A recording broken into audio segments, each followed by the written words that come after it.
कवटेकंद येथे हरिनाम सोहळा सुरू। आज रात्री रंगणार कीर्तन सोहळा।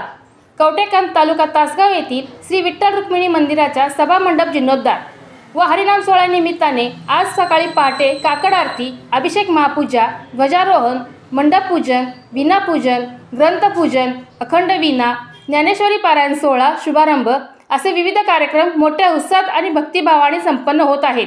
हरिनाम सोहळा निमित्तानेच जागर हरिनामाचा वसा प्रबोधनाचा भव्य कीर्तन सोहळा रंगणार आहे। त्यामध्ये आज बुधवारी सायंकाळी गुरुवर्य ह.भ.प.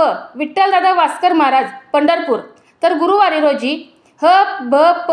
सोपान बडगर महाराज, तर शुक्रवार रोजी ह.भ.प.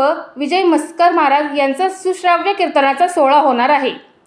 पारायण सोहळ्यासाठी ह.भ.प. महेश पाटील महाराज, सौ ललिता दत्तराव शिंदे, श्रीमती स्नेहलता बाबुराव पाटील, माणिक स्वामी हे व्यासपीठ चालक म्हणून कार्यरत आहेत, तर संयोजनासाठी भाविक बंधू भगिनी यांचे सहकार्य लाभत आहे।